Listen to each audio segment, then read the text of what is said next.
Well, maybe this could be a question for all of you, but for you specifically, you mentioned how over the course of writing 600 pages, you changed as a person writing. And I was wondering if you could elaborate on that. Sure, thank you. Yeah, no, it wasn't the fact of changing that that caused me to try and write ahead and lay down some milestones. But the anticipation of it, because obviously I haven't changed before writing. Right? And it turned out I did. I did change it. It's just you do change over 4 or 5 years. Also, the ear changes because you're reading the thing you're writing. So there's this kind of feedback mechanism, and you don't have quite the same. For instance, the tone. You're not discovering the tone as you are at the beginning. So your ear is also changing. So that's another reason why I did that. I hope that's. And then, did you actually change at page 600 versus page 1? Or after year 5? Because of the book? Oh no, I'm talking about just changing as a human being. Just changing because you're reading stuff all the time and you're working on something. We evolve. Right. I changed. So that's what I mean. But the novel itself changing me, yes, and that it's wrapped up. It's hard to kind of dance and dance and all that. Any others have some thoughts about this? Hey, I'm a new guy, by the way. This is a debut novel.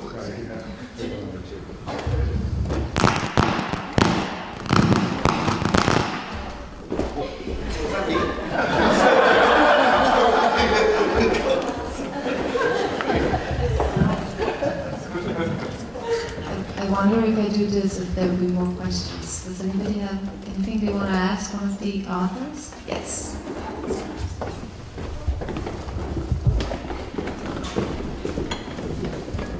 Hi.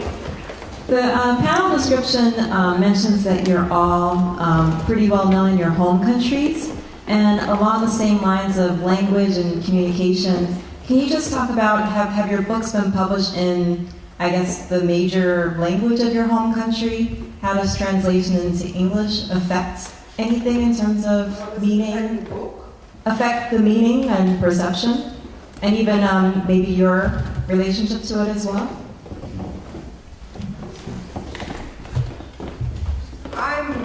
Okay. I don't like this translation. I don't want, and I speak English. I don't want to imagine what happens to translations of my books for, Serbo-Croatian or Swedish. English, at least, I can see the horror. I was sad, and I read the translation, and I felt like, what has she done, this bitch? This almost sexless bitch. To my sexy, exuberant, sparkling book. And her poor English. I want my book translated to English to sound as if it has been written in English, as if it's some wonderful author whose English is a mother tongue wrote this book. And it looks like, you read translated books when they're badly translated, you know it. It's irritating. You know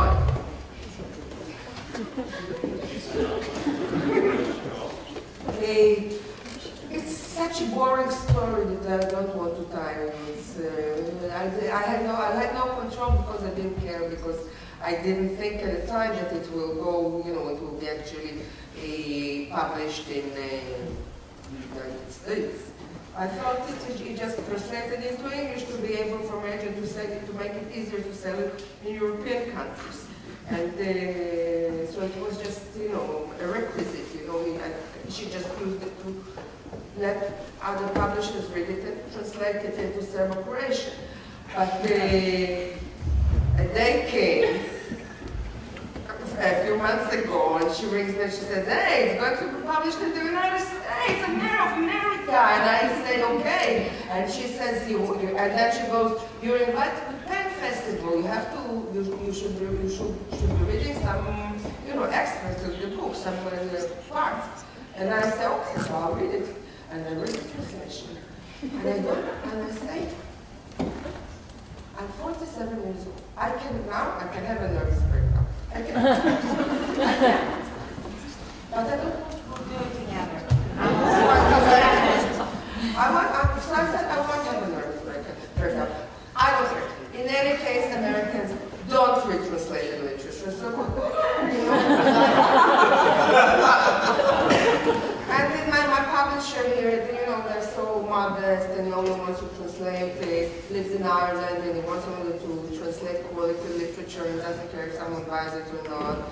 So I said, well, my shame will be hidden most of the time. So I relax and I enjoy myself and the rest of the time. I love New York.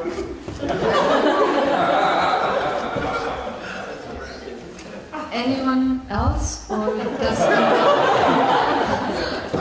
was going to ask me if your lawyer was here, but I'm wondering if your doctor. I was going to ask you if your lawyer was here, but now I think that's... My lawyer? Yeah.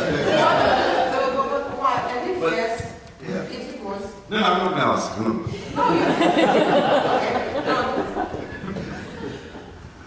By the way, I'm on the billing. I'm Bangladesh's Zia Hyderabad. I was born in Bangladesh, and that's proven by a statement in my British passport. So this book just came out in the US for the first time, in English. I wrote it in English. I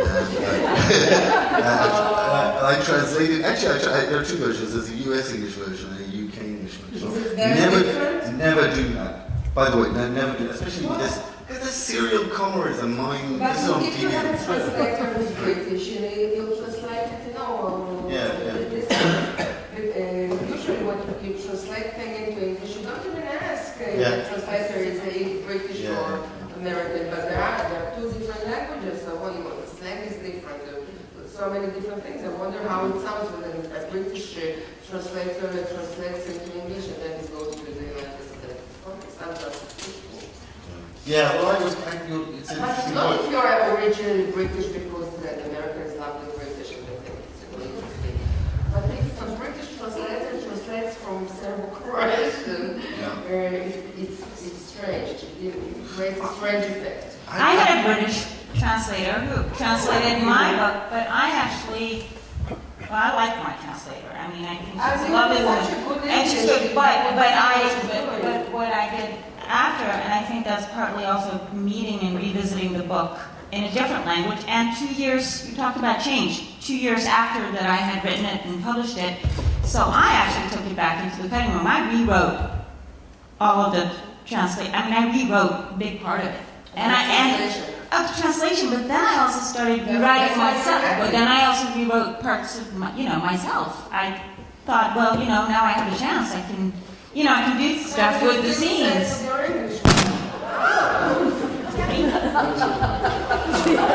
That's the sort of thing that gets me into trouble.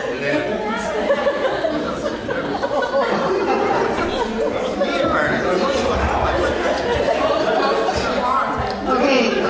Oh, it's you! Let's get a question here.